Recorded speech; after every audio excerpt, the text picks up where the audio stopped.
Ju përshëndesim të dashur shikues dhe ju themi mirë mëngjesi këtu nga studiot e Tribuna Channel. Jeni bashkë me Mëngjesi në Tribunë. Jemi në fillim të ditës së premte ku bashkë do të jemi për 2 orë, gjatë të cilave ne do të mundohemi të përcjellim tek ju informacionet më interesante dhe më të fundit. E ndërkaq ne ju rikujtojmë që faqja jonë në Facebook me titull Mëngjesi në Tribunë akoma është në pritje të komenteve dhe sugjerimeve tuaja për çfarëdo ideje, ngjarje apo informacioni që ju dëshironi të shihni në programin ton, mund të na shkruani përmes mesazheve dhe ne si gjithmonë jemi aty për ju përgjigjemi shumë shpejt kërkesave tuaja. E ndërkaq disa nga materialet kryesore që për sot do të mund të ndiqni në Mëngjesi në Tribunë janë: Festivali Lëshimit me Goma, Bunar Fest fillon edicionin e 13. E me këtë rast, sjellim detaje mbi këtë organizim. Ura e gurit në Vushtri që sa vite ekziston dhe gjithçka që nuk keni ditur për të. Aktivizimi i burimeve të zhvillimit ekonomik, konferenca e radhës në Kosovë. E në rubrikën Si të, punim dore që mund ta bëj secili. E krahas këtyre storieve, krahas titujve kryesor, patjetër që ju të rëndësishme shihni edhe rubrikën Fillot ditën. Është pikërisht kjo rubrikë në të cilën vinë mysafirët tanë të profesioneve më të ndryshme, e më receta nga më të ndryshmet e më të shëndetshmet, sjellin nga një recetë më ndryshe çdo ditë, që edhe ne të kemi nga një ide se çfarë të përgatisim për mëngjes, diçka të shpejtë dhe të lehtë e patjetër edhe të shëndetshme. Edhe sot e kemi një mysafir të tillë, por para se të shohim se kush na pret tek kuzhina, ne falenderojmë edhe sponsorin ton Meridian Express.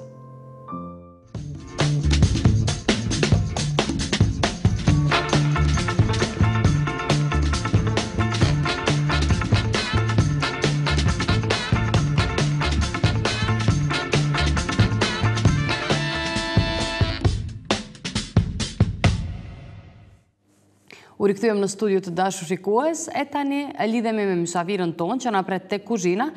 Janë edhe sot Meridian Express edhe çdo të premte tjetër, është Njomza që është bërë gati për të na sjellur një recetë të re sot. Mirëmëngjesi Njomza dhe mirë se erdhe edhe këtë të premte. Mirëmëngjesi Anita, mirë se u gjetëm. Njomza, çka ke vendos për sot me na përgatit? Edhe për sot, si hera të tjera, sot kemi vendosur të përgatisim një iced tea me fruta të ndryshme. Ndërsa janë këto pije që do të fillojnë të kërkohen tani posa të ngrohet edhe temperaturat, edhe pse mundi po na befason kohëve të fundit, po ne mizi po presim ta mësojmë edhe një recetë të re sot, edhe ta kemi gati për ditët e nxehta që po vijnë. Me kënaqësi. Ne po fillojmë të përgatisim, na duhen disa copëza akull. Çajin, domethënë filterin e lëm në ujë të nxehtë që të merr ngjyrën e duhur. Një pjesë men që t'i jap një shije sa më të mirë çajet.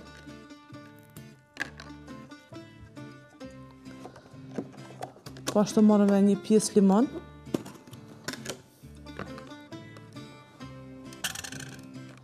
Dhe një pjesë limon lime. Copëzat e akullit.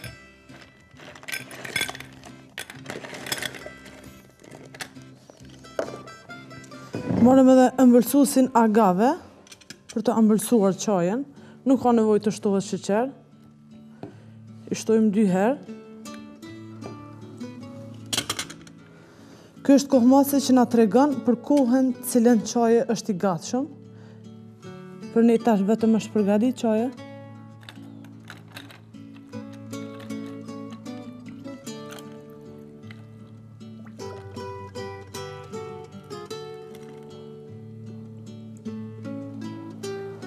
Që do të thotë i kemi 2 mënyrat përgatitjes, çaj i nxehtë, po ashtu edhe i ftoftë ose iced tea.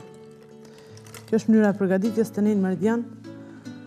Është recetë e thjeshtë, e shijshme.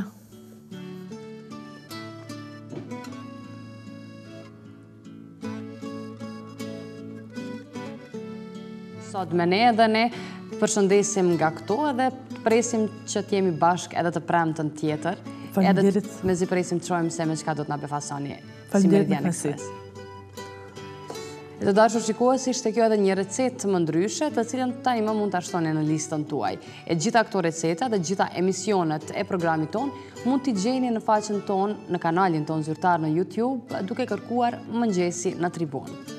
E tani përmenda edhe më herët janë pikërisht temperaturat ato që po na befasojnë ditëve të fundit e që janë të paparashikuara, mirë po që t'ju informojmë se çfarë temperaturë do të mbizotërojmë për sot dhe nesër, ne ju sjellim parashikimin e motit dhe rikthehemi në studio.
Tani të dashur shikues, është koha që t'ju informojmë lajmet më të fundit e që për këtë të premte mund të lexoni në të përditshmët tona. Edhe sot si çdo ditë tjetër kemi përzgjedhur 3 prej tyre dhe fillojmë me kohën ditore. Janë pikërisht ngjarjet të ditëve të fundit që janë në fokus të gjitha mediat e shkruara dhe ato elektronike e që po e bëjnë ndikimin e vet tek të gjithë shoqëria, të cilët janë të interesuar të dinë për zhvillimet e fundit dhe si ato po komentohen nga aktorët kyç në vend. E një ndër lajmet kryesore që për këtë të premte, datë 12 maj 2017, mund të lexoni në kohën ditore janë: PDK-ja pranoi zyrtarisht dështimin e vet në qeveri. Zgjedhjet e parakoshme mbahen më 11 qershor fushata parazgjedhore 10 ditë. Me votimin e mocionit të mosbesimit, PDK-ja ka pranuar zyrtarisht se ministrat e vet në qeverinë Mustafa kanë qenë të dështuar. Dështimet e qeverisë në dorëheqje i kanë përkujtuar edhe zyrtarët nga Brukseli. Kryeministri Mustafa pasi u tradhtua, u është rikthyer vijave të kuqe për PDK-n. Ndërkohë, presidenti Hashim Thaçi ka marrë vendim që zgjedhjet e parakoshme të mbahen më 11 qershor, derisa fushata parazgjedhore do të zgjasë vetëm 10 ditë. Është ky lajm të cilën të plotë mund ta lexoni në faqen e dytë. E në faqen 3 vjen lajmi: qeveria Mustafa ka kapur shtetin sipas modelit të PDK-s. Delui, demarkacioni e pret legjislaturën e re. Është lajmi tjetër që mund të lexoni të plotë në faqen 3. Thaçi, Shqipëria e madhe, propagandë e Serbisë. Lajmi tjetër që mund të lexoni në faqen 4 e në faqen 6 në kohën ditore për këtë të premte, mund të lexoni Mogherini paralajmëron zgjerimin e Bashkimit Evropian me shtetet e Ballkanit pas Brexitit. Vimaj, ekspertiza e SMS-ave dhe bisedave telefonike është zemra e Ministrisë së Transportit. Gjykata e hedh poshtë kërkesën e të akuzuarve në rastin e Ministrisë së Transportit për pezullim të gjykimit. Ky lajm i plot vjen në faqen e 5. Emrat e të pagjeturve jehojnë në Venecie, është lajmi tjetër të cilën të plot mund ta lexoni në faqen 23 në të përditshmen kohë ditore. E Gazeta Zëri për këtë të premte, disa nga lajmet kryesore që ka përgjedhur, pritet fushat me tension dhe manipulime me vota. Fushata zgjedhore pritet të jetë e tensionuar dhe njëkohësisht nuk hidhen poshtë mundësitë që të ketë manipulim të votave më 11 qershor, thot lajmi i cili vjen i plot në faqen 4. E në faqen 2 mund të lexoni Thaçi nderon nishanin me medaljen Urdhri i Lirisë. Kosova voton më 11 qershor, është lajmi tjetër që në Gazetën Zëri mund të lexoni në faqen 3. E në faqen 7, Keku edhe një tender 200.000 eurosh kompanisë Zhugollit. Mustafa se lëshon timonin e LDK-s, thot lajmi i cili paraqitet i plot në faqen 6. E ndërkaq një nga lajmet kryesore nga ekonomia për këtë të premte në Gazetën Zëri, të cilin mund ta lexoni në faqen 8, thot kriminalizohet veriu. Thaçi nishani Kosova dhe Shqipëria kanë të ardhme evropiane, është lajmi që për sot mund ta lexoni në faqen 3 në të përditshmen Epoka e Re. Jo më me PDK-n, nëse dalim të parët në zgjedhje nuk do të kemi ofertë për PDK-n, por edhe nëse PDK-ja na jep ofertë, LDK-ja nuk do ta pranoj. Flet për Epokën e Re Sadri Ferrati, e këtë të plot mund ta lexoni në faqen 4 dhe 5. Në faqen 7, zgjedhjet e parakohshme i kushtojnë Kosovës rreth 5 milion euro. Më 11 qershor do të mbahen zgjedhjet e parakohshme parlamentare në Kosovë. Në faqen 2, Kosova ka mungesë të noterëve. E ndërkaq nga ekonomia, për këtë të premten në Epokën e Re mund të lexoni rriten çmimet e konsumit në Kosovë, lajm ky që vjen në faqen 8 dhe në faqen 9, Kiesa lanson programin për ndërmarrjet prodhuese. E ndërkaq të dashur shikues, tani më e dini që krahas këtyre informacioneve që ju japim direkt nga Mëngjesi në Tribunë, ju mund të informoni edhe online në çdo minutë. Këtë mund ta bëni duke kërkuar gazetatribuna.com, ku mund të gjeni lajmet më të fundit nga vendi dhe bota të përgatitura nga kolegët tanë të deskut informativ. E ndërkaq tani ndjekim një reportazh të përgatitur nga gazetarja jon Drita Rashiti. Flet për një urë të gurit, cila është ajo, sa është e vjetër dhe në cilin vend të Kosovës ndodhet, gjitha këto i mësojmë nga kronika në vazhdim.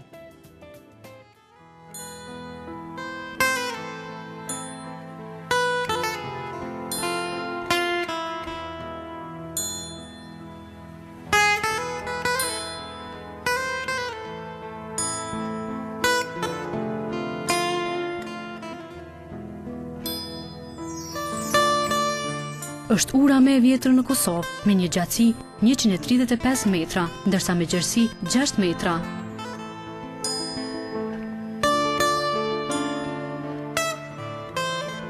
Është kjo ura e gurit në Vushtre, me 9 harqe, e cila lidh fshatrat përreth qytetit të Vushtres.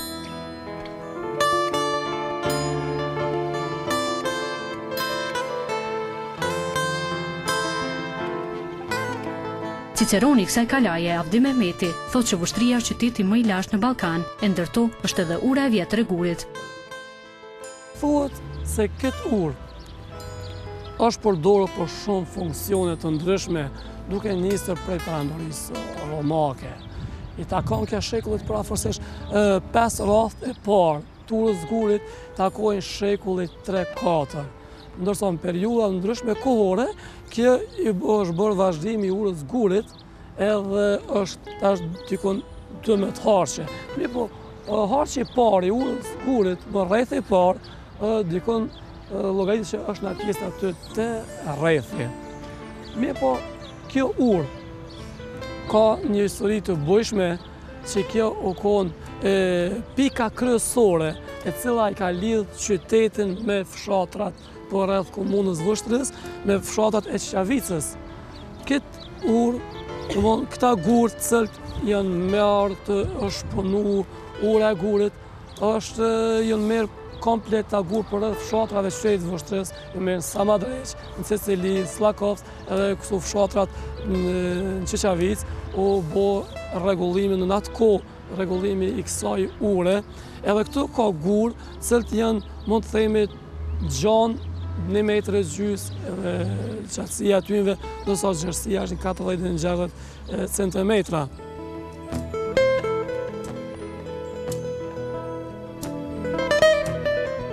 Qermeret e urës së parë, e cila ishte nga 5 harqe, me maje të mbret e të thëpisur, ishin të ndërtuara nga gurët në gjyrë të kushremt, në gjyrë trëndafili, ndërsa harqet e qermerve të shtuara më vonë, janë të ndërtuara me gur ngjyrë hiri. Në bazë periudhave të ndryshme historike, llogaritët se në kohën e Azemit dhe Shota Galicës, këtë është takimi i parë i tyre.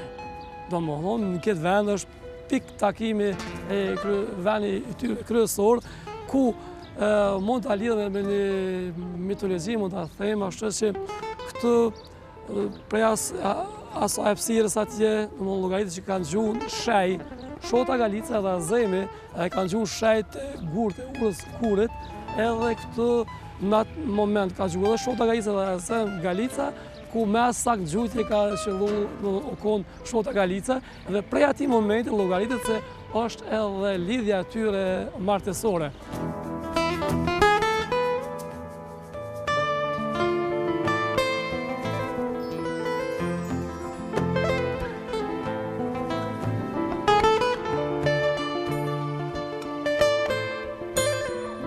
Sot, ura e vjetër e gurit në Vushtre gjendet mbi shtratin e thatë të lumit Sitnic, uji të cilit për shkak të përbërjes pedologjike të tokës e ndërroi rrjedhjen për afër 1 kilometër në perëndim.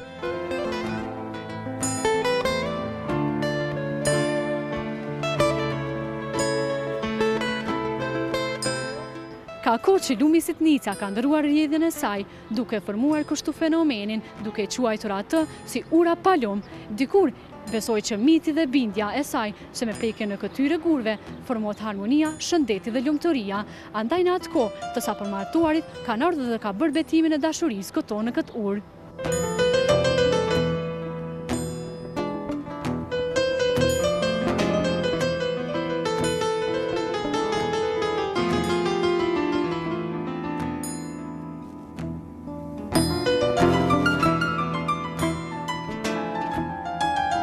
Urën e vjetër të gurit në Vushtre e ka ndërtuar mjeshtrit vendas.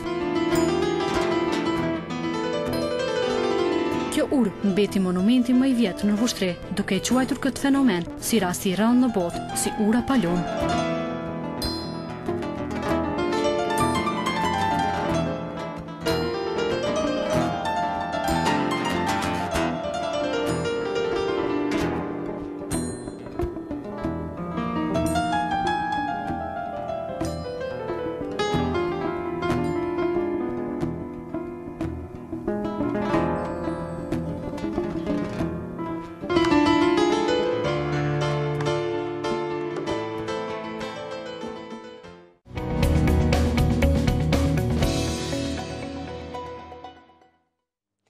U rikëthyem pas stories të dashur shikues në studio, tani është koha që të shkojmë me blokun e parë të reklamave për sot. Ju vazhdoni dhe qëndroni me Mëngjesi në Tribunë, me njëherë kthehemi në studio me mysafirin ton dhe flasim për një ngjarje që pritet të mbahet së shpejti. Se për çka bëhet fjalë, kuptoni shumë shpejt.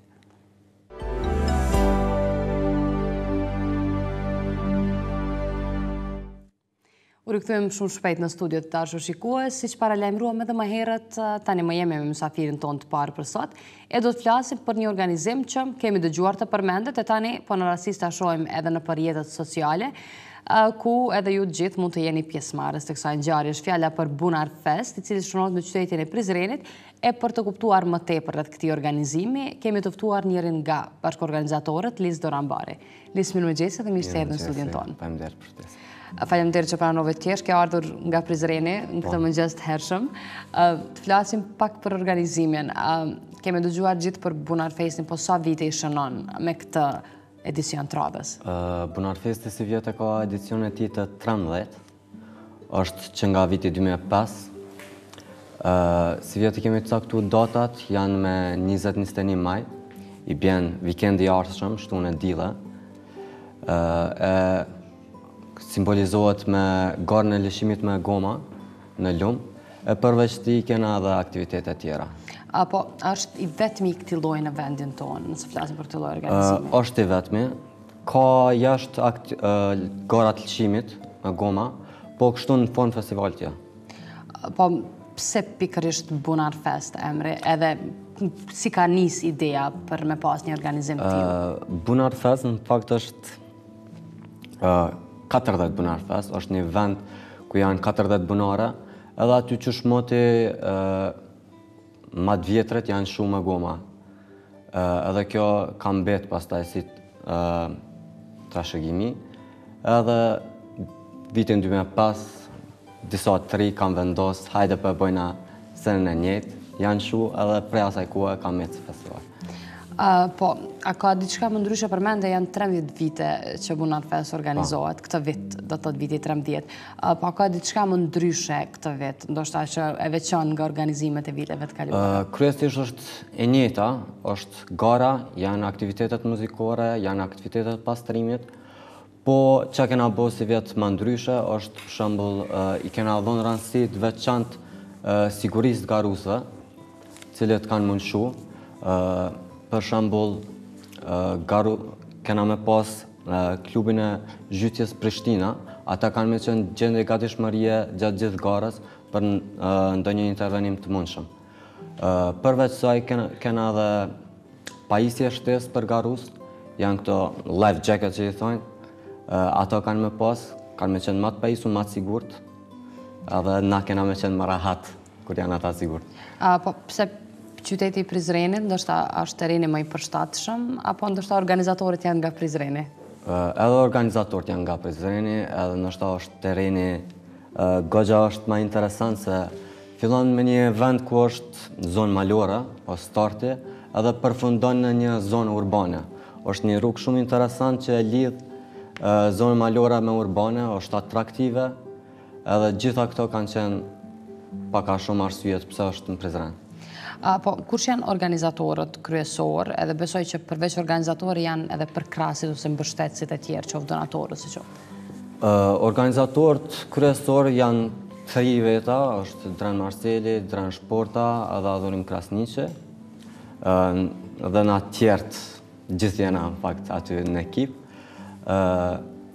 Na mbështetjen kryesore kemi prej sponsorëve, cilët i falenderojmë shumë për përkrahjen, sepse përkrahje të institucioneve apo komunës nuk kena pas fatkeqësisht. Kështu që me anë të sponsorave po mundohem me realizu festivalin. Kemi parë që keni përveç faqes tuaj, edhe përgjithësi rrjeteve sociale, keni bërë thirrje të vazhdueshme edhe për vullnetarë, cilët dëshirojnë të jenë pjesë e organizimit, do të thotë që të ndihmojnë më tepër ndoshta në pjesën teknike dhe organizative. A është kjo praktikë që nga fillimi? Po, është që nga fillimi, gjithmonë. Sa po ka interesim? Interesim ka goxha, se në Prizren veç jam rinia është aktive në punë vullnetare. Tu janë nisë me dokufeste, me festivalet tjera e kanë mësuat vullnetarizmin mrena. Na kena bë thirrje prej moshës 16 e tutje, kushdo mund të aplikojnë nëpërmjet webfaqes, aty është e hapur. Është një formë thjesht e mbushjes e aplikimit, aty mundën me apliku edhe me qenë pjesë. Gjithashtu përveç vullnetarëve kena edhe të garuzëve, ata që dojnë mulçu me goma, mundën me apliku. Po që kanë kushte që duhet plotësuar qoftë garuesit apo qoftë vullnetarët për qenë pjesë e organizimit në një formë ose tjetër? Për garuz, kushtet janë nuk ka ndonjë kusht caktuar, është mosha 18 e tutje. Nisa plotësojmë moshën edhe nisa besojmë vete që mundën e kanë guximin mulçu, atëherë lirësht mundën me apliku në webfaqen tonë. Si shkon procedura aplikimit edhe deri kur kanë afat të aplikojnë? Afat kanë deri me 19 maj. Procedura është e thjeshtë, janë informatat bazike, emri, mbiemri, vendi prej ka vinë, informatat kontaktuese dhe kaq. Po, si bëhet përgjedhja atyre, a keni ndonjë numër të limituar? Po, numrin e kena të limituar për shkak të numrit gomave që i kema, se për ndryshe s'kanë që cilëshohen.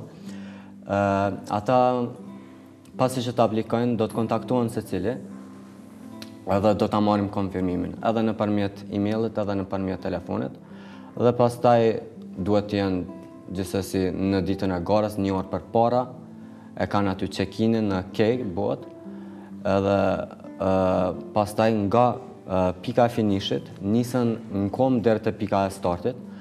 Kjo bëhet për arsye se vetë garust me pa terrenin, si doket, ku ka rrezik, ato trikat ku duhet me pas kujdes, shkojnë deri në start e pastaj më në vëndshu. Atëherë, nga regjia më bëjnë me dije që janë gati të na paraqesin në disa pamje të organizimeve të viteve të kaluara, e derisa ato t'jenë gati, çfarë aktivitetesh parashihen për këtë vit? E përmendet aktivitetin kryesor, që do bëhet ditën e diel, do të qërpesa e lëshimit me goma e garës, edhe përmendet që aktivitetet të tjera paraprakisht. Po, planisë mas pare është aktiviteti i pastrimit. Atëherë të lidhemi me pamjet, nisemi herë deri sa ndoshta edhe shkuesit tanë që po na përcjellin mund të shohin dhe të kenë pak a shumë të krijojnë një ide se si duket Prizreni në ditët e Bunar Fest. Po shihet një pjesëmarrje masive edhe e vizitorëve. Atëherë këto janë ndoshta pjesa tjetër përveç garës, muzika, bendet. Të shtunën në mbrëmje në Marash në ora 10, te terreni basketbollit të Andra, ka me performu DJ nga Britania, Big Bat. është një DJ me përvoj i muzikës drum and bass. Ai do të shoqërohet gjithashtu nga DJ lokal, SHP, i njohur si Shportolozi ndryshe. Të nesërmen, bashkë me garën, do të ketë gjithashtu edhe muzikë, jashtë, ka me qenë e hapur për publik. Aty do të performoj bendi nga Slovenia, është Ragalushën, muzikë reggae.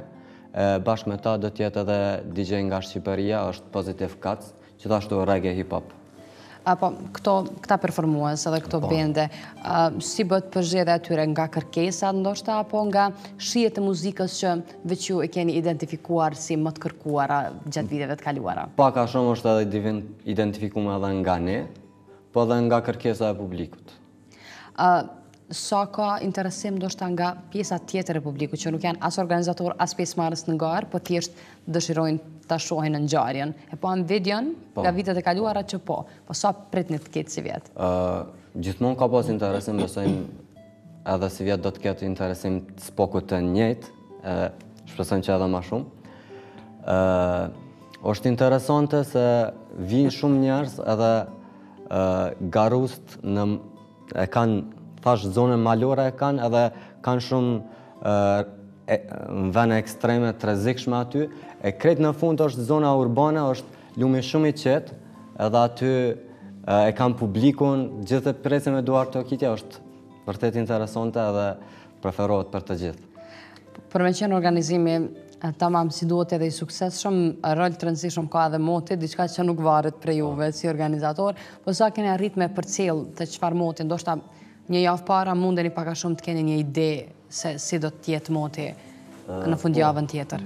Motin e kena këqyr qësh para një muje, gjithmonë po ndryshon, s'po dihet hiç, para një jave ke pak u do ketë shi, po qëtash po do këtë gogja ma mirë, shpresojmë tjetë hala ma mirë, ndorë zotit, s'po dim.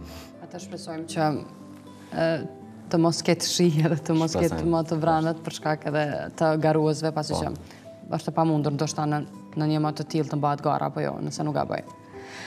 Po, sa i përket aplikuesve, i përmendëm më herët edhe shpjeguat edhe ju procedurën e aplikimit, po sa ka pas interesim këtë vit për të qenë pjesë e garës? Në fakt, sa kena garus mundësi për me i lëshu, është musha i numër.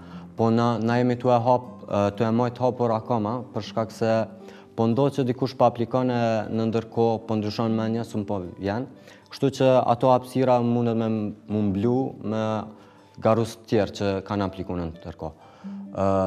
Çka është interesante, si vjetë ka një numër goxha të madh të femnave që kanë vendosur më shumë. shumë. Interesante di cila gjili ka pjesëmarrje më të madhe. Ka mjaft, mund të them një 40% janë femna që kanë aplikuar, nuk e di a kanë mund të shu gjitha.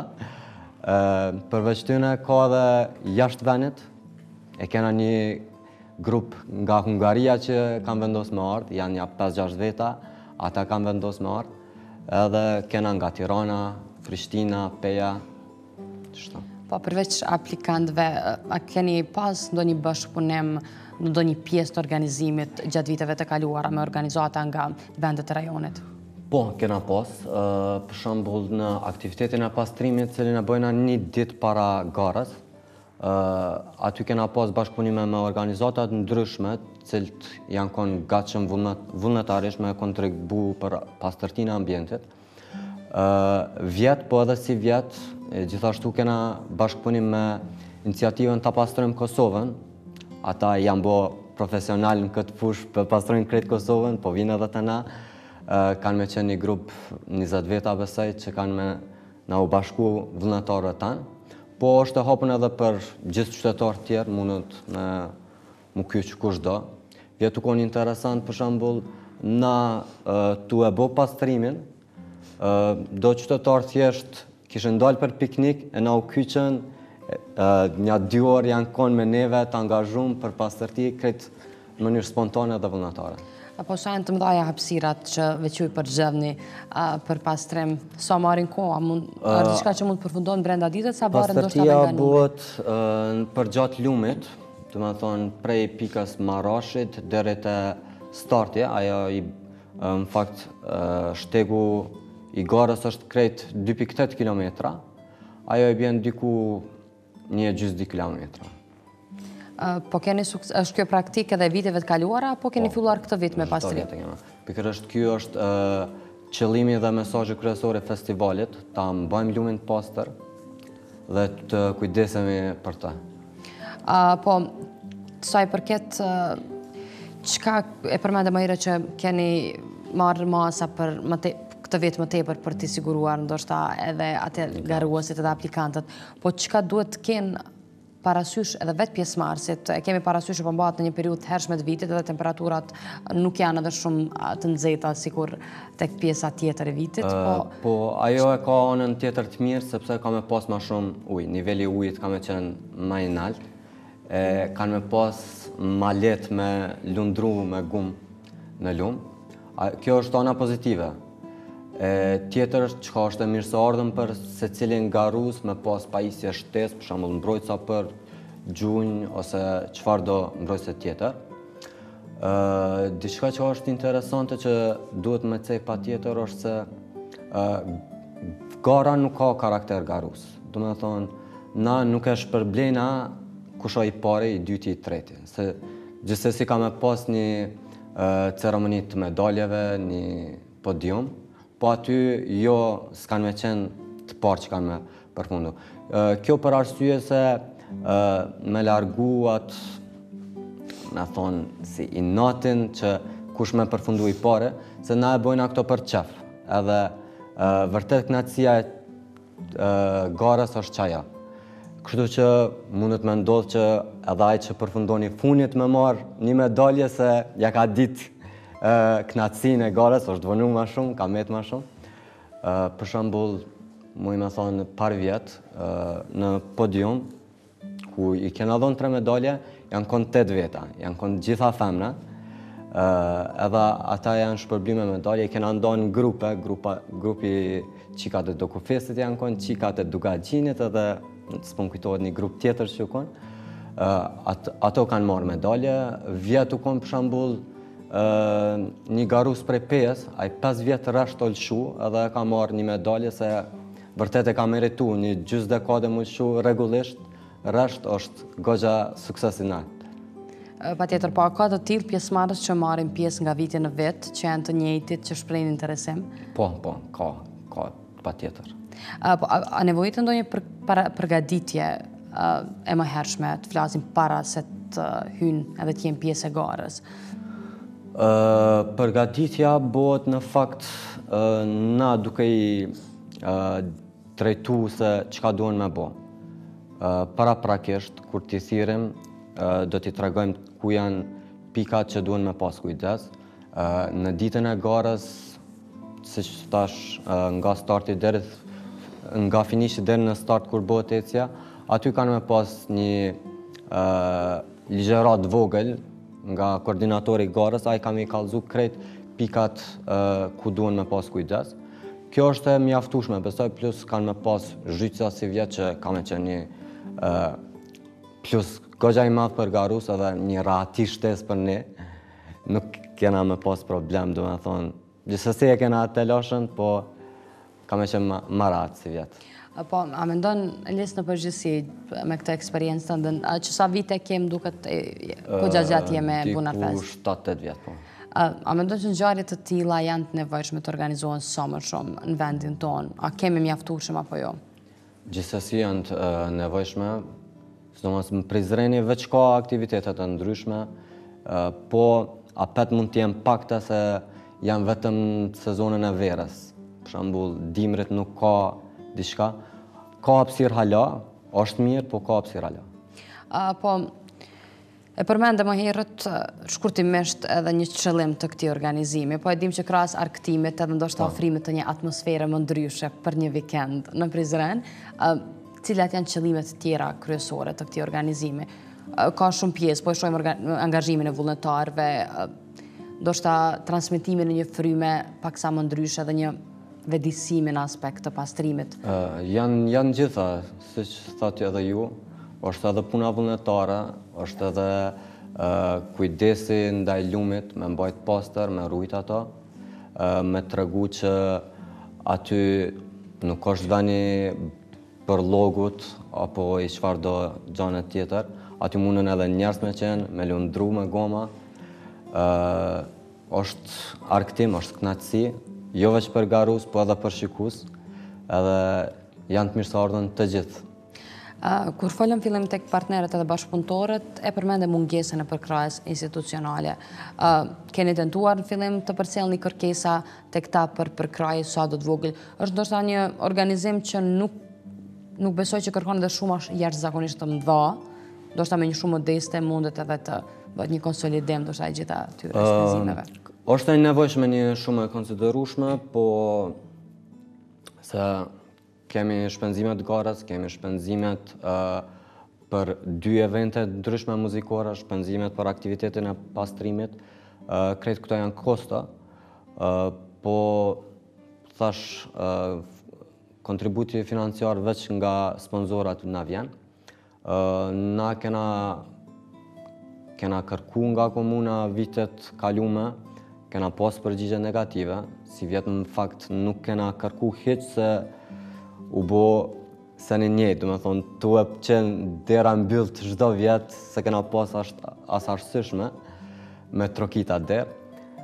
Kështu që po mundohem me forcat tona me arrit me realizu festivalin. Po, gjitha këto festivale që po i shohim që po realizohen, edhe po bëhen edhe tradicionale, po tregohen të suksesshme, i përmend disa më herët që janë konkretisht qytetin e Prizrenit, po organizohen prej të rinjve.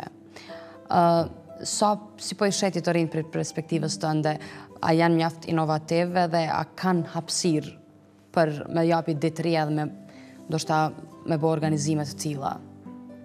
Sa po kanë hapësirë dhe mundësi? Po, mendoj se vetë organizatorët e mëhershëm është kontributi më i madh i tyre, se ata edhe pse ma të pjekun mosh i kanë dhënë shumë hapësirë të rinjve, edhe të rinjt për kanë hapësirën, për kanë terenin e hapën për me dëshmu aftësitë të tyre, edhe për kallëzojnë aftësi, se vërtet ka talent, me thonë. Po, Liz, ndoshta për fund bisedës, disa nga projektet ose planet e ardhshme që keni qoftë me këtë organizim apo organizimet e tjera që mendoni të realizoni? Na e kemi plan me funksionu edhe gjatë tanë vitit. Do me thonë, jo me funksionu veç 2 ditë në vit se festival, po i kemi në plan edhe aktivitetet tjera, e kemi projektin, shpresojmë kanë mu realizu së shpejti të gjitha, let janë surprizë. Ata lisë nëse nuk e diçka tjetër për fund, të falenderojmë shumë që ishe sot mysafir në programin e mëngjesit, edhe urojmë të kemi sa më shumë pjesëmarrës, por shpresojmë që edhe ne të mos kemi ndonjë angazhim edhe të mund të jemi pjesë të paktën si shikues në Bunar Fest. Edhe ju presim edhe me projekte tjera të na vini edhe në studio edhe një herë. Faleminderit.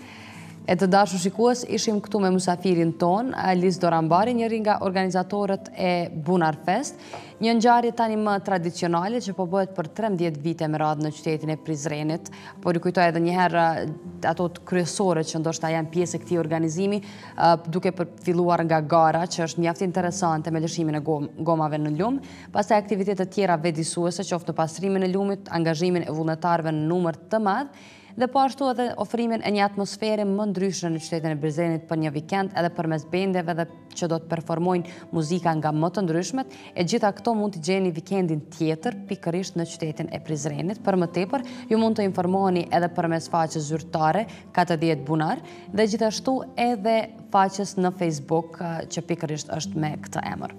Ndërkaq tani është koha që tek ju sërish të përcjellim informata mbi motin dhe temperaturat që do të karakterizojnë ditën e sotme dhe të nesërme. Vazhdoni dhe qëndroni me Mëngjesi në Tribunë.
U informuat bin temperaturat e tani është koha që të ndjekim bashkë një story që flet për një balerin dhe veprimtarinë e tij. Për më tepër e ndjekim bashkë dhe rikthehemi në studio.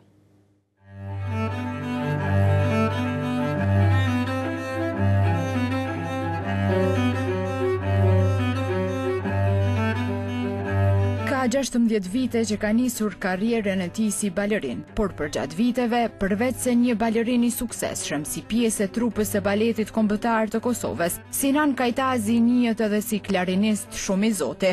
E për të kurorzuar sukseset e tij, së fundi ai ka marrë edhe titullin si aktori më i mirë i vitit 2016. Balerini, klarinisti dhe aktori i suksesshëm në skenën kosovare dhe më gjerë, ndau me ne përvojat, rrugëtimin dhe peripetësitë gjatë rrugës së tij drejt suksesit. Po këtë vit do të thotë bëhen 16 vite që kur e kam regjistruar shkollën e baletit në shkollën do të thotë këtu në Prishtinë, e cila ka qenë në kuadër shkollës muzikës.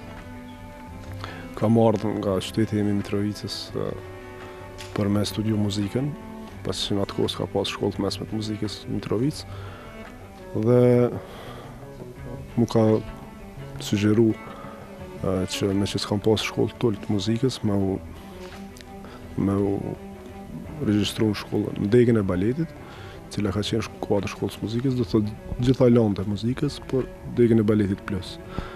Nuk kam pas asun as kolegët e mi të klasës shumë njohuri për baletin, kemi ndëgjuar vetëm si emër, sepse dihet çfarë fëmijërie kena pas në vitet e 90-ta, s'kemi pas kur farë mundësish për kur gjëllima për balet. Ai ndau me ne kujtimin e tij për paraqitjen dhe suksesin e tij të parë si balerin, ndërsa shtoi se që nga paraqitja e parë e ka ndjerë pasionin për baletin. Kemi fillu do të thotë ditën e parë në balet këtu në profesorin Ahmed Brahimaj, cili ka qenë profesor i gjeneratës time. Pas një prezantimi që kemi pas në vitin e 2 të shkollës të mesme, në Pej, në një event ku është mbajt në përkujtim dëshmorëve të ranë. Aty paraqitja jonë prej 5 minutash, publikut i kalon shumë bresa dhe paraqitja e parë si balerin ka qenë me të vërtetë mrekullueshme. Unë para se të vija në balet, në fakt, kam pas disa prezentime me shfaqje teatrit të qytetit Sander Prosi në Mitrovicë, në krye me Agjen Halit Barani, e kisha do të thotë skelen pothuajse veç të njofshme për vete, mirë po si balerin ka qenë hera para ta në Pej. Edhe prej asaj dite ka lind një lloj tash me çuj dashuri është. Po prej asaj dite sinqerisht ka ndryshuar mendimi për baletin, e kam bërë që është diçka që t'jap kënaqësi, të paktën mua më ka dhënë kënaqësi që prej asaj kohe.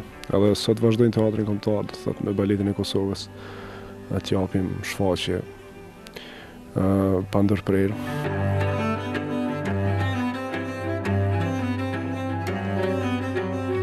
E që nga prezentimi i tij i parë, ai tha se nuk është ndalur. Tash e 16 vite është pjesë e shfaqjeve të trupës së baletit kombëtar të Kosovës. Po si trupe baletit në radhë të parë është për me shqetësu fakti që ne sot ende se kemi një shkollë profesionale të baletit të veçantë, sepse shkollat që përmenda më herët atë që e kam përfunduar, ajo ka qenë në kuadër shkollës muzikës si degë, dhe tash veç është pothuajse është shkatruar fare gjithmonë me fajin e udhëheqësve të shkollës muzikës. Sigurisht baleti i Kosovës në radhë të parë kryesorin e ka themelimin e shkollës profesionale, prej shkollës tull të atë të mesme. Një shkollë kombëtare e cila do të siguronte të ardhmen e baletit Kosovës, sepse Sinani e shokët e tjerë të trupës thash që baleti është art fizik dhe nuk është shumë jetë gjatë. Sigurisht që trupa ka nevojë me u përtri. Sinani tha se baleti i Kosovës sot ka arritur të jetë një institucion shumë i respektueshëm, pavarësisht vështirësive që i has, siç është mungesa e shkollës profesionale të baletit.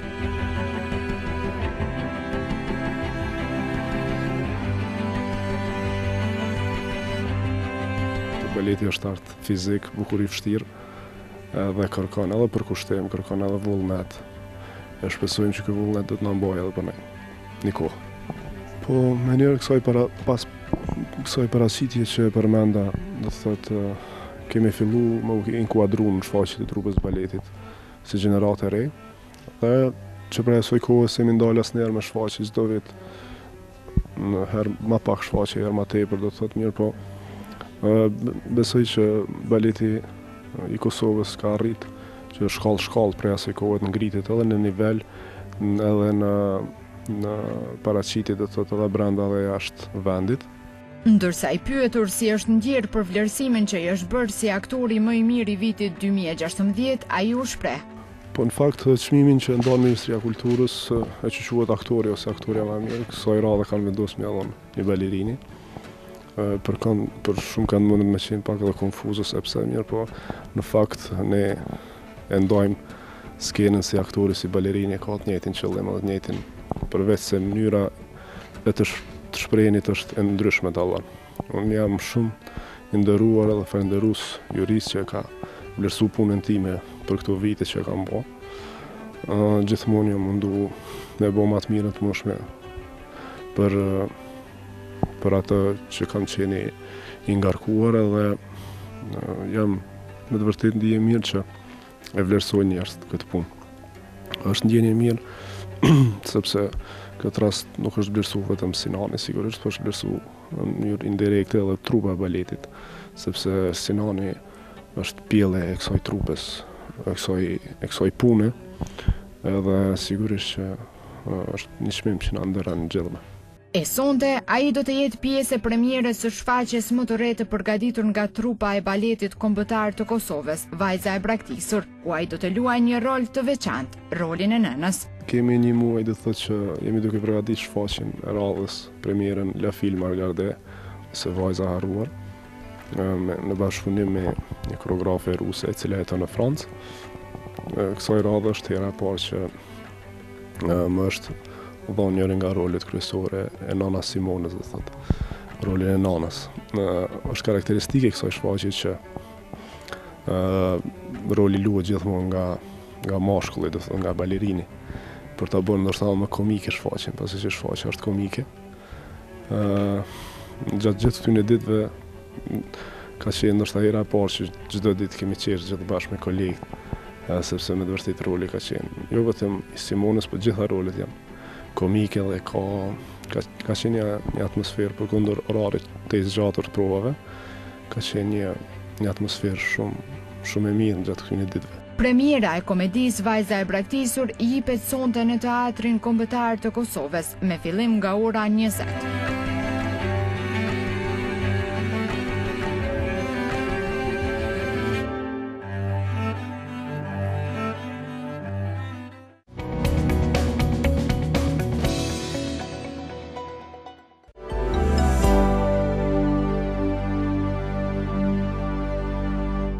Ishte ky kolegu Yllirik Sylmeta, i cili na njoftoi me lajmet më të fundit, e tani sot ditë e premte është koha për rubrikën Si të.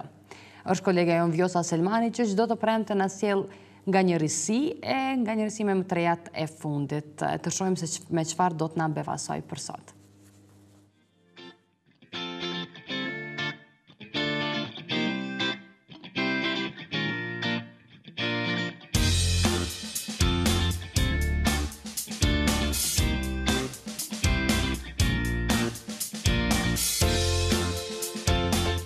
Përshëndetje miq, sot e premt rubrika Si të, dhe ne së bashku do të mësojmë si të bëjmë një kartolinë tridimensionale. Për ju që dëshironi t'ja ktheni buzëqeshjen dikujt me gjëra shumë thjeshta, ndiqeni rubrikën tonë.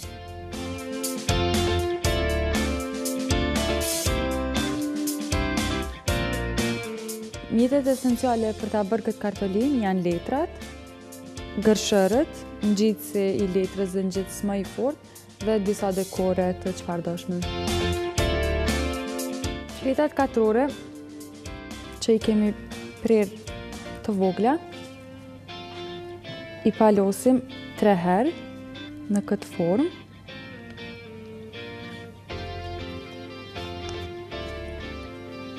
Në formë trekëndshë.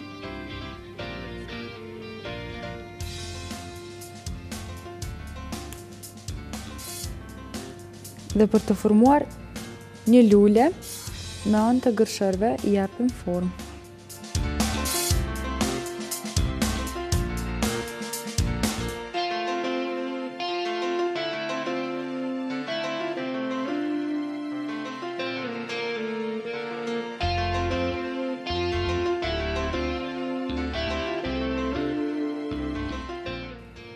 Të njëjtën gjë e përsëritim edhe me 7 fleta të tjera.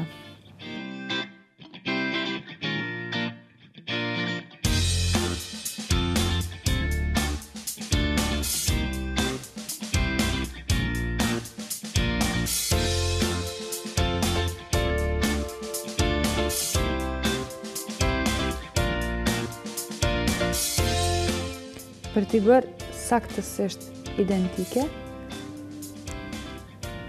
formën e parë që e fituam, e vendosim sipër tjetrës dhe e prejmë njëjtë.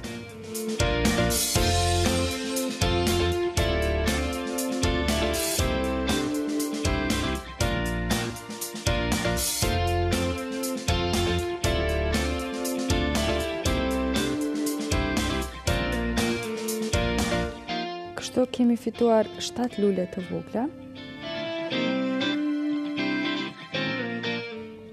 të cilave me anë të gërshërve u heqim njërën petale.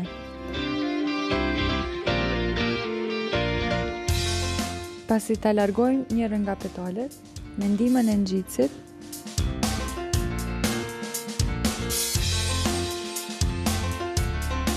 e bashkojmë kështu.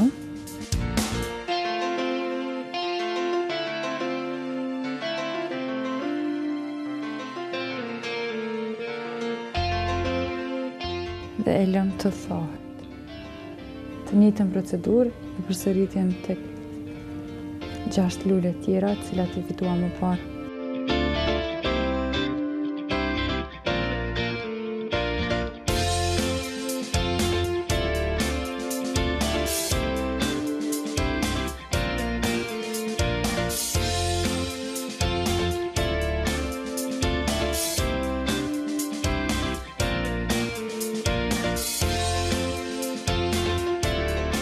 Pasi lulet të kenë marrë këtë formë, ne i palosim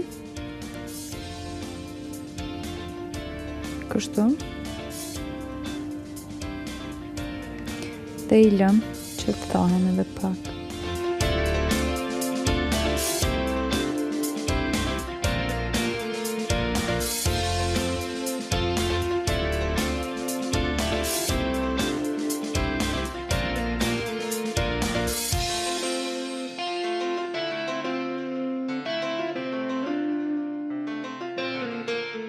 Pasi t'jenë tharë, me ndihmën e ngjitsit, i ngjesim së bashku.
Pasi që është tharë, ne e hapim dhe rezultati është një lule tridimensionale. Kjo ishte pjesa e lules, tash vazhdojmë me pjesën e kartolinës, me një fletë të thjeshtë, në ngjyrë të çfarëdoshme, e gjejmë mesin.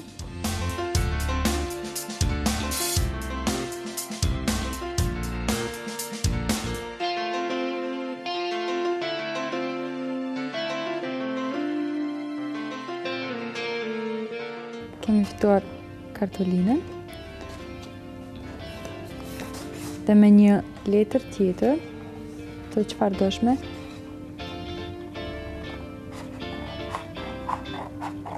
e prejmë pjesën e sipërme të kartolinës për ta dekoruar më pas.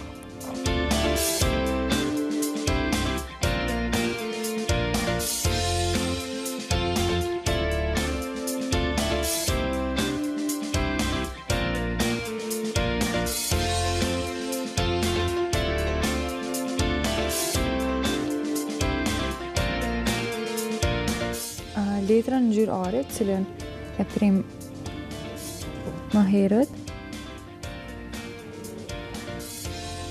Me ndihmën e ngjitsit e vendosim sipër kartolinës në ngjyrë portokall.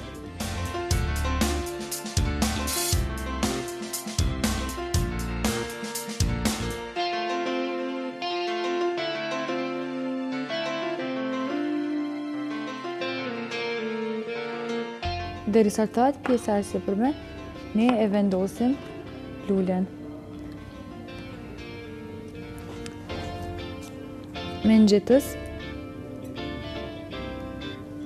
ngjesim në të dy anët.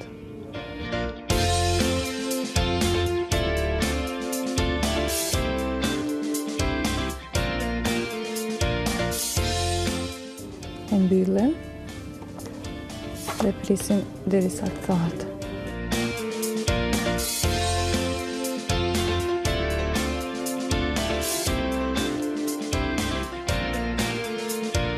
Pasi që kemi mbaruar me pjesët kryesore, ne e dekorojmë kartolinën me disa dekore sipas dëshirës, me anë të një ngjitsim më të fortë.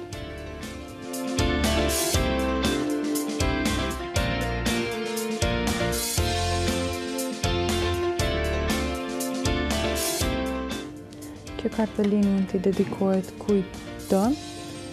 Unë po e shkruaj për nënën.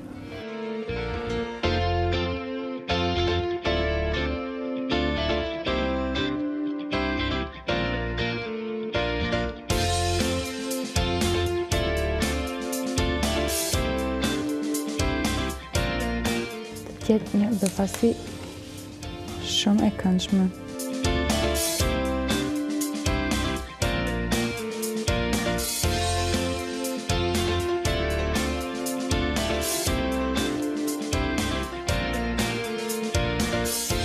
Brenda mund të shkruani edhe diçka tjetër, apo ta lani vetëm lulen, sipas dëshirës. Dhe kjo ishte kartolina, cilën e kemi përgatitur sot për ju.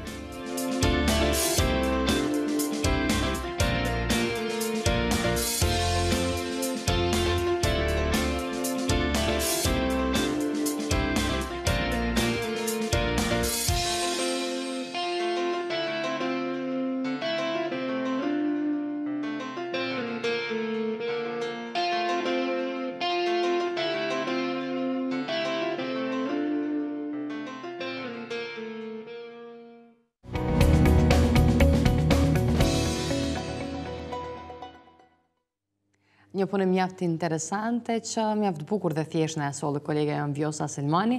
E tani është koha për blokun e radhës të marketingut. Falenderojmë gjithsesi sponsorin ton Meridian Express. E ndërkohë juve juftojmë që të vazhdoni dhe qëndroni me Mëngjesin në Tribunë e pas programit të Mëngjesit edhe me programet e tjera të përgatitura në kuadër të Tribuna Channel.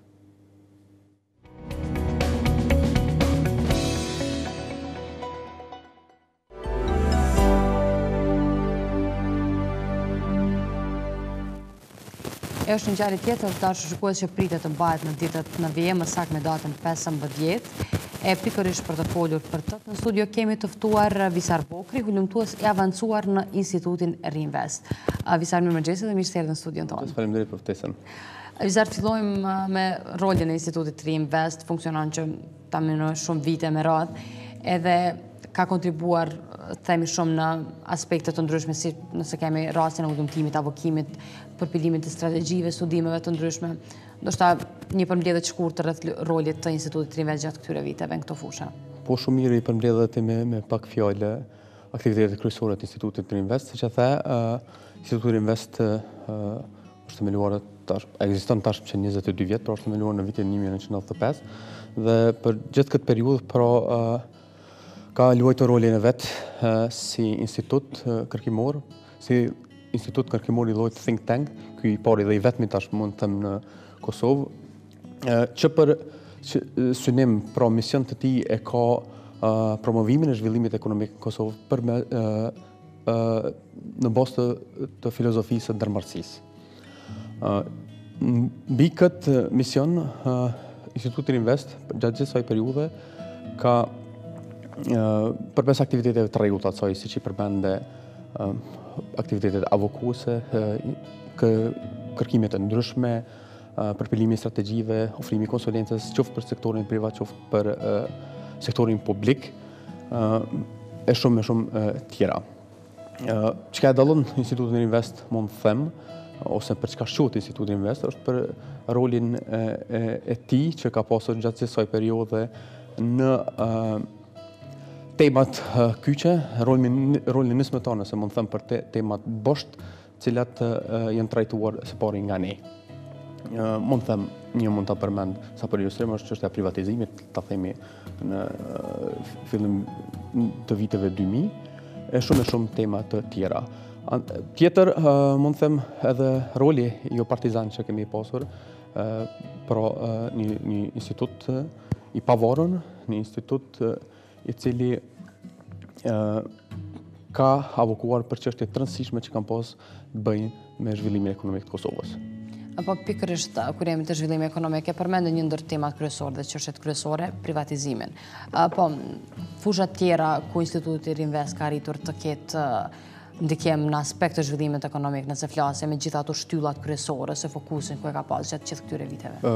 Po shiqoni, temat, pothuajse ne kemi prekur të gjitha temat që lidhen me zhvillimin ekonomik, cilat janë të shumta, po i përmend vetëm disa, cilat po provojmë edhe të trajtojmë përmes gjatë kësaj konference për cilën jemi edhe sot këtu, të flasim për shembull kapitalin njerëzor, kapitalin intelektual, rolin e tij në zhvillimin ekonomik, pastaj zhvillimin e sektorit privat, reindustrializimin, tjetër çështjet që lidhen me integrimin evropian apo me integrimin ekonomik rajonal, shumë çështje tjera, po edhe aktivitetet shumëta avokuese për tema të ndryshme, cilat ne vazhdimisht i trajtojmë.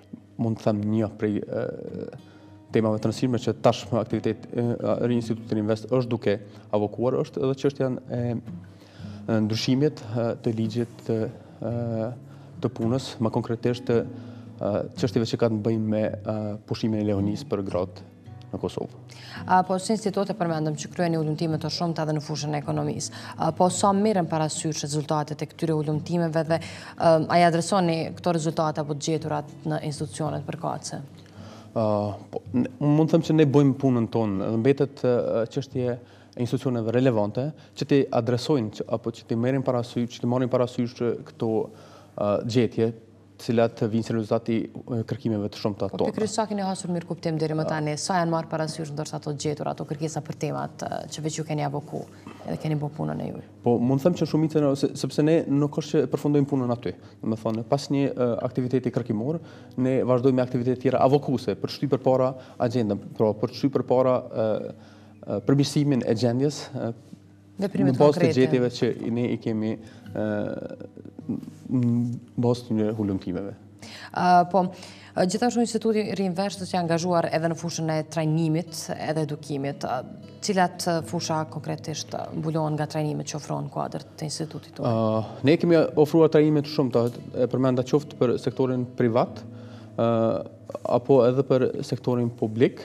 Mund të përmend ndoshta një projekt financuar tarmë që disa vite nga zyra e Komisionit Evropian këtu në Prishtinë, pra zyra e Bashkimit Evropian në Prishtinë, ka qenë trajnimi i zyrtarëve publik, zyrtarëve të nivelit lokal, për aplikimin e granteve të ndryshme cilat financohen nga Bashkimi Evropian. Po, kalojmë tani te konferenca ngjarje që veç edhe përmendëm fillim të intervistës sonë, është më duket konferencë tani më tradicionale që mbahet për qëllim të shënimit të përvjetorit të institutit, edhe këtë vit e kemi me datën 15. Cila është tema kryesore për këtë vit dhe ndoshta çka do të jetë ajo e veçanta në krahasim me vitet e kaluara? Shumë saktë the, është një aktivitet, është një ngjarje e rëndësishme për ne, sepse kjo ngjarje shënon edhe përvjetorin e themelimit të Institutit Invest. Tash për ca kohë është kjo ngjarje rregullt, organizojmë çdo 2 vite, ku si temë bosht kemi promovimin e aktivitete ose si aktivitete si objektiv qëllim kryesor kemi në promovimin e aktiviteteve kërkimore në Kosovë. Tjetër mund të them që gjithashtu synojmë përmes kësaj konference edhe të rrisim bashkëpunimin mes ekspertëve të fushave relevante cilat i trajtojmë edhe çështjeve ndryshme akademike apo edhe politikbërësve në Kosovë. Tjetër, çka vlen të përmendet sa i përket kësaj konference, mund të them është një prezantim i disa punëve tona, aktiviteteve tona, cilat do të jenë në sesionin e paraditës. Vlen të theksohet bashkëpunimi tash më i ri mes Institutit të Invest dhe Ministrisë së Financave, që ka për synim të vazhdojë një aktivitet që Ministria e Financave për një kohë e kishte vazhduar, mirë po në mungesë të kapaciteteve ndoshta e ka ndërprer për një kohë, kurse ne tash po fillojmë përsëri me këtë aktivitet. Fjala është për publikimin e një farë pasqyre të zhvillimit ekonomik, një lloj buletini, i cili do të publikohet në baza kvartale, pra në çdo 3 mujor, i cili paraqet një pasqyrë të aktiviteteve ekonomike në vend për një periudhë 3 mujore. Tjetër është publikimi gjithashtu edhe i raportit të rregull tashmë të Institutit të Invest, cilin e bëjmë në baza të rregullta, është publikimi i klimës apo i raportit mbi ambientin biznesor në Kosovë. Është një raport, një studim, cilin e bëjmë në bazë të anketës cilin e realizojmë me sektorin privat në Kosovë. Kjo është sa i përket pak a shumë sesionit të paraditës.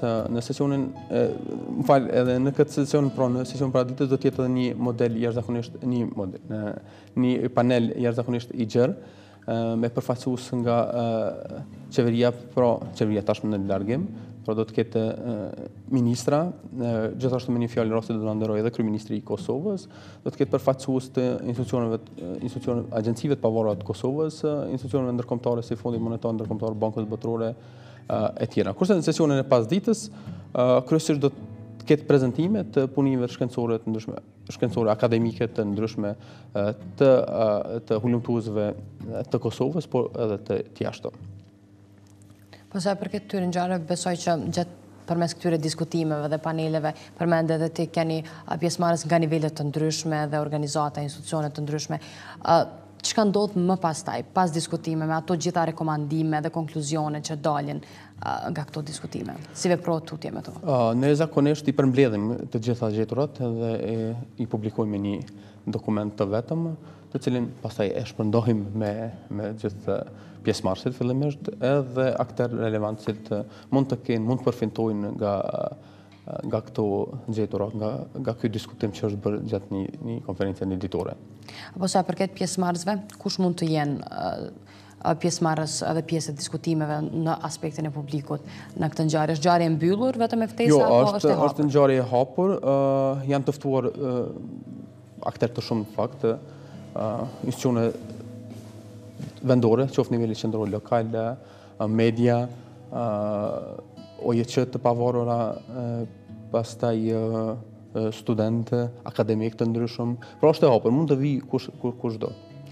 Po, cilët janë bashkëpunëtorët edhe partnerët kryesorë të Institutit të Invest? Janë bërë 22 vite që instituti funksionon, ndoshta në përgjithësi ata që me të cilët bashkëpunoni në vazhdimsi? Janë të shumë në fakt, janë të shumë. Po për këto organizime të tilla, siç është rasti i konferencës, e bëni vetë si Rinvest apo keni edhe bashkëpunëtorë që ju ndihmojnë aspekte organizativ? Fatmirësisht gjithmonë kemi hasur në mirëkuptim edhe në përkrahje nga organizata, biznese të ndryshme të Kosovës, cilat na kanë përkrahur financiarisht për organizimin e kësaj konference. Këtë vit, ndoshta mund të shfrytëzoj rastin dhe t'i falenderoj, është Banka Prokredit, e cila na financon një pjesë të konferencës, gjithashtu edhe Kolegji Rinvest. Ta jo pjesë në një farë forme bashkëpunëtor i afërt. Në fakt e prita një reagim të tillë. Instituti Rinvest është një organizatë jo qeveritare, jo profitabile, dhe funksionon si e tillë prej themelimit të saj. Kolegji Rinvest ka të njëjtin emër, por është një institucion i ndarë. Pra është institucion i nivelit i arsimit lartë Kosovë. Ndoshta vetë nga emri jep indikator që mund të jetë, mirë po mirë që e sqaruan edhe për publikun që janë dy entitete të ndara, apo nëse flasim për stafin, për organizime të tilla dhe një punë goxha të madhe që bëni si institut, patjetër që mbrapa gjithë kësaj pune është një staf i palodhshëm edhe shumë profesional, do të thoja. Sa ka staf aktualisht Instituti Reinvest? Edhe sa ofron mundësi ndoshta që edhe staf i ri të bashkangjitet në kuadër të institutit? Ne në mënyrë të sistematike mund të them angazhojmë staf të ri, qoftë në formë të internshipit, si themi, në praktikës. Marrim kryesisht studentë që janë të vitit të fundit, cilët angazhohen për një periudhë kohore të caktuar. Edhe nëse veç shohim një mundësi për vazhdim tutje, për angazhim tutje, i ndalim. Sa i përket stafit të rregull, tashmë jemi rreth 30, mbi 20 jemi staf të angazhuar në aktivitete kryesore të Institutit Reinvest në kërkime, hulumtime ndryshme, avokim e tjera. Po si institut Visara jeni antari ndonjë organizate regionale apo globale që merret pikërisht me punë kërkimore dhe hulumtuese? Shumë pyetje me vend. Ne tashmë jemi pjesë e disa platformave, mund të them, rajonale, të cilat trajtojnë çështje të ndryshme. Mund të përmend njërin nga këto, është një platformë rajonale e quajtur Seldi, e cila ka për qëllim që të trajtoj tema që lidhen me transparencën, korrupsionin në sektor të ndryshëm të vendeve të rajonit. Është projekt që është financuar nga Bashkimi Evropian, ku organizata të ndryshme të llojit të Institutit Reinvest nga rajoni, po edhe nga vendet e BE-s kanë qenë pjesë e kësaj platforme. Pra janë tema që janë trajtuar bashkërisht nga të gjithë, edhe përmes aktiviteteve të kësaj platforme, aktiviteteve avokuese, kërkimore, ne jemi munduar që të adresojmë këto probleme që janë pothuajse të ngjashme në gjithë rajonin. Po nëse flasim për bashkëpunimet e tjera me organizata apo institute jashtë vendit, çfarë natyre është ky bashkëpunim? Ne bashkëpunojmë në mënyrë të vazhdueshme me organizata të ndryshme. Kemi partner në Shtetet Bashkuara të Amerikës, në Evropë, në vendet e rajonit. Bashkëpunimet janë të ndryshme, qoftë në kuptimin e pjesëmarrjes e përfshirjes së tyre në aktivitetet tona, do të thonë kur kemi nevojë të kërkojmë kushtimisht ndihmë apo nëse na duhet ndonjë eksperiencë, ndonjë ekspert në një fushë specifike, atëherë mund të kërkojmë përkrahje nga këto organizata partnere. Po planet e ardhshme visar të institutit edhe ngjarjet e radhës që ndoshta pritet të organizohen, apo qoftë edhe kjo pjesa hulumtime dhe publikimeve. Janë shumë tema që aktualisht ndoshta po e shqetësojnë shoqërinë edhe që po diskutohen mjaft shumë. A keni plane që ndonjëherë prej tyre ta përfshinin në publikimet e ardhshme? Unë ta thash që ajo që e ka veçuar Institutin Reinvest është trajtimi temave ose roli nismëtar që ka pas për tema të rëndësishme që kanë përcjellur Kosovën gjatë gjithë kësaj periudhe, kryesisht periudhën pas luftës e këtej. Pra, mund të them me plot bindje edhe krenari që ne kryesisht jemi të parë që trajtojmë tema të cilat janë aktuale, edhe të cilat lidhen normal edhe me rolin ton, me eksperiencën ton, sepse nuk mund të trajtojmë tema që nuk i kemi, ndoshta nuk i kemi tema, nuk janë tema të cilat ne kemi eksperiencën e duhur. Po edhe për fund të bisedës tonë që të përmbyllëm edhe këtë pjesë, gjithë të interesuarit për të qenë pjesë e konferencës, është konferenca që pritet mbahet në datën 15. Të rikujtojmë edhe njëherë për vendin edhe kohën? Është Swiss Diamond, në hotelin Swiss Diamond në sheshin kryesor tashmë të Prishtinës. Regjistrimi fillon në orën 9:30, kurse konferenca fillon në orën 10. Po, për informata lidhur me programin më të detajuar, a mund t'i gjejmë diku në online? Agenda është e publikuar tashmë në webfaqen e Institutit Reinvest, po ashtu edhe në në rrjetet sociale që ne Pa problem, Atëherë janë rrjetet sociale ato që edhe kohëve të fundit patjetër po bëjnë buj, edhe informatat kryesore dhe për këtë ngjarje, konferencën e datës 15 mund t'i gjeni gjithsesi edhe online, edhe mund të kontaktoni për më tepër informata, qoftë rreth publikimeve apo ngjarjeve të ardhshme që pritet në kuadër të Institutit Reinvest edhe në faqen e tyre zyrtare. E ndërkaq është emision live, janë gjërat që ndodhin, Visan e gjithsesi të falenderojmë për gjitha këto. Do të kemi munduar pak me pyetje, e kuptoj që e ke edhe ditën e zënë. Kisha pak Atër ishte Visar Vokri dhe ne të dashur shikues, hulumtuesi i avancuar në Institutin Ri Vest, e me cilin ndër të tjera folëm edhe për konferencën e datës 15. E ndërkaq tani është një histori interesante që do ta sjellim për ju, e se për çka bëhet fjalë, ju lëm ta kuptoni vetë përmes stories në vazhdim. Call it love and devotion.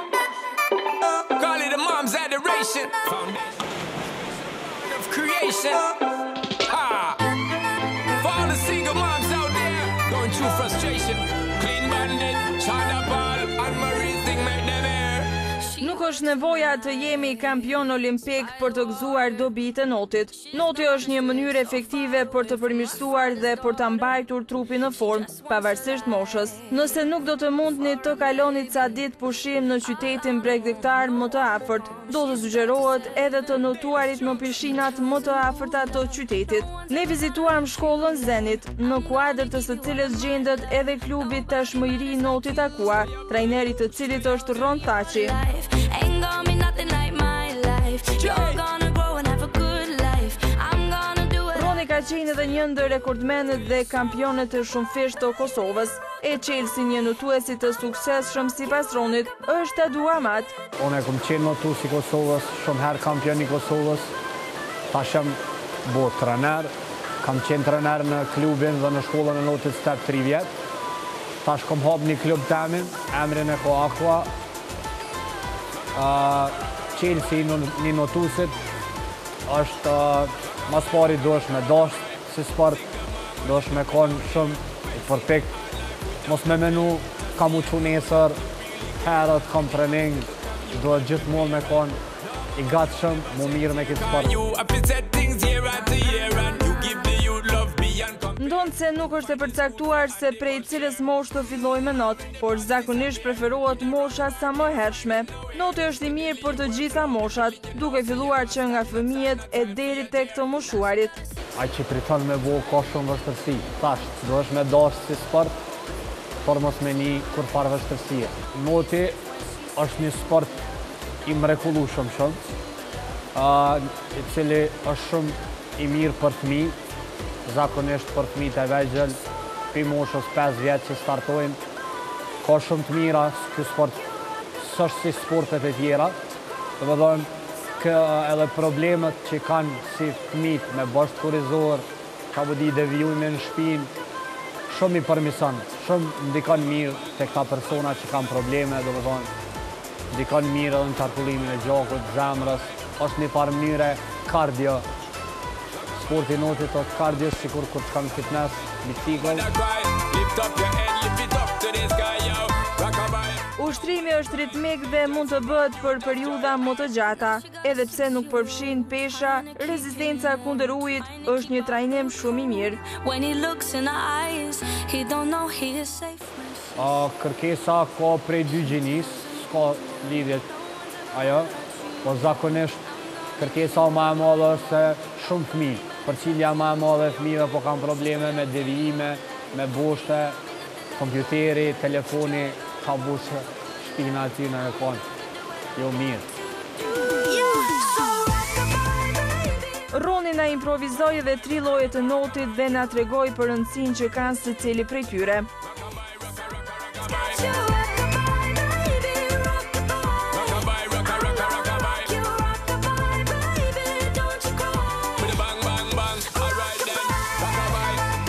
Kjo stili i parë që preferohet për fëmijë, që i ushtrojnë, stili kraj, që është ma i kapshëm për fëmijë për fillim.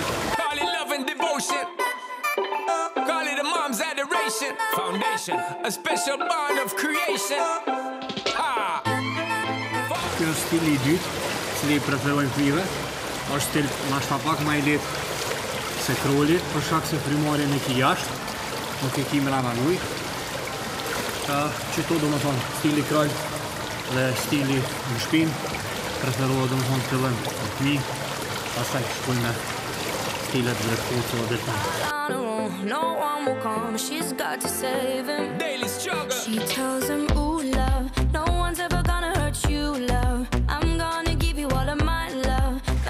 Kjo stili i tretë, që preferohet do më thonë për fëmijë, o një stil pak ma i ronë se këto tjerat, do të me pas pak forcë më të madhe, Mirë po, te fëmijët mundet me konë shumë ma i kapshën, edhe pse është i liron, se është mënyra si bretkoca, që është me thënë atëherë për fëmijë mundet dikon ma i kapshën me konë se këtë tjerë.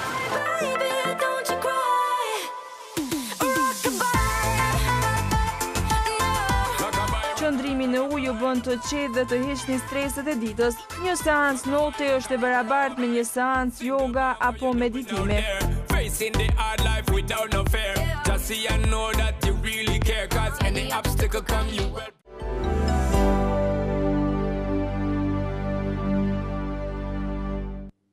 E tani rubrika Çka s'ka dhe është koha që të mësojmë diçka të re. Mësojmë për një princeshë dikur ishte modele të brendshmeve, për historinë e luleve dhe për një aparatur që gjithë e përdorim, por nuk kemi të vetëdijshëm se sa është e dëmshme. Për më tepër, ndiqeni materialin në vazhdim.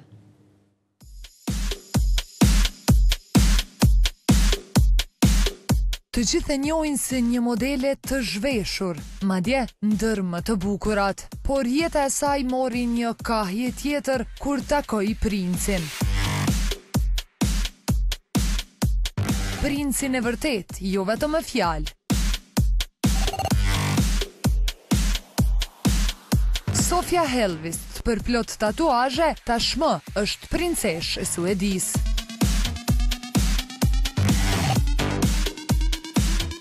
Jeni mësuar që princeshat t'i njohin pak e kryesisht të jenë nga një familje mbretërore. Ajo është ndryshe. Princi Carl Philip u kurorëzua me të në një ceremoni madhështore e të pranishëm ishin normal, thuajse të gjitha familjet mbretërore nga Evropa.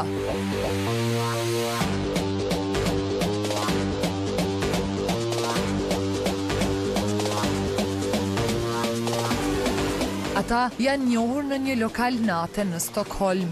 Ajo dikur kishte vështirësi financiare dhe bënte 2 punë njëkohësisht, atë si kamariere, si dhe një modele të brendshmëve. Trashëgimtari i Fronit duket se nuk e kishte kur problem këtë. Tashmë princesha dikur ishte në media vetëm për skandale. Por edhe vetë princi njihet si një playboy me festat që nuk përfundonin mirë. Kjo është princesha Sofia e Suedisë.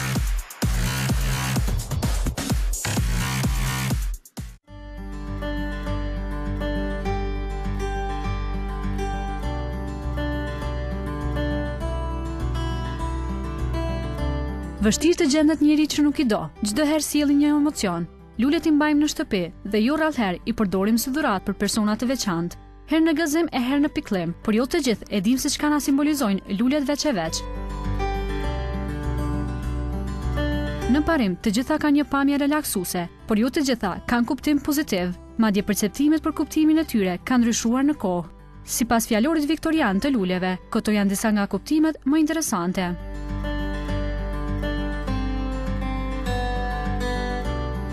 Jargëvani, lulja me aromë të mirë sot, dikur ka qenë simboli i prezantimit të emocioneve të para të dashurisë.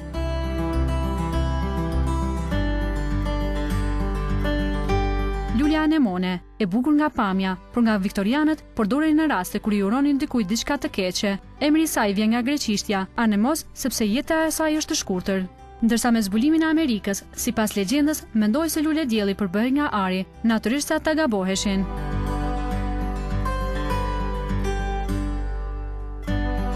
Kamomilin, që të gjithë e përdorin për qetësi, e që lulja është simbol i relaksit dhe qetësisë, diku në shekullin e 19 kanë nënkuptuar energjinë më të madhe. Si stam pra, kuptimet po ndryshojnë me kohë.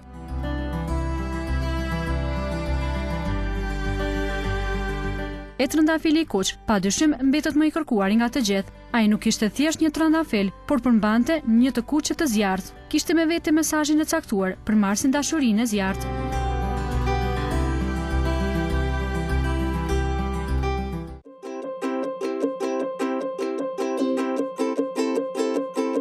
Shumë nga ne nuk e mendojmë kuzhinën pa të.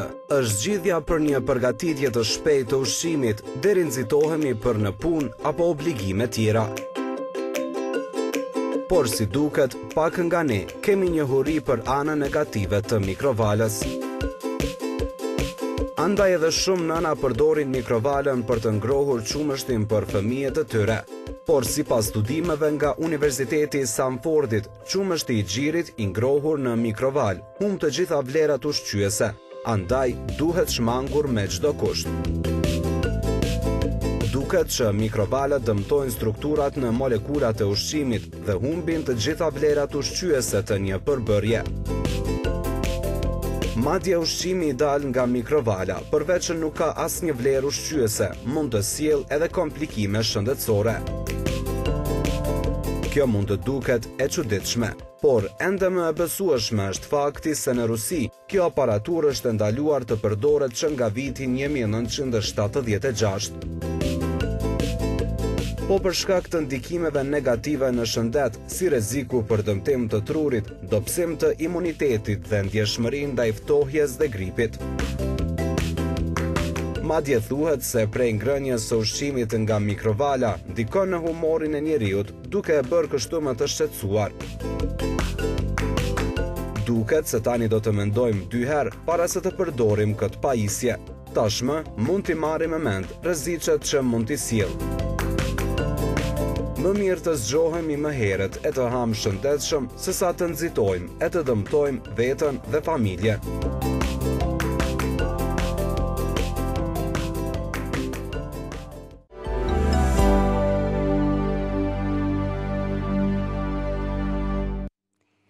E të dashur shikues, pa të mundësin të shohim bashkë kuriozitete nga më të ndryshmet, kuriozitetin për princeshën, për lullet dhe për mikrovalën. Tani keni edhe informacione shtesë mbi 3 gjëra interesante, sidomos këtë të fundit që besoj e përdorim shumë shpesh, e tani më i dim edhe ndoshta gjërat negative që mund të na shkaktojnë, ndërsa do që mundemi të evitojmë përdorimin e mikrovalës. E tani është koha që sërish të sjellim informacione mbi temperaturat dhe motin, sjellim parashikimin e motit për gjithë ju që dëshironi të dini se si të përgatiteni dhe si të visheni për ditën e sotme dhe të nesërme.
Të dashur shikues, po e përfundojmë bashk edhe një javë tjetër, këtu ditë e premte, edhe sot u munduam si çdo ditë tjetër për 2 orë sa ishim së bashku të përcjellim tek ju informata interesante, historie përmes të cilave edhe ju mund të mësoni diçka të re, e për këtë na ndihmojnë edhe rubrikat tona që çdo ditë sjellim diçka më ndryshe.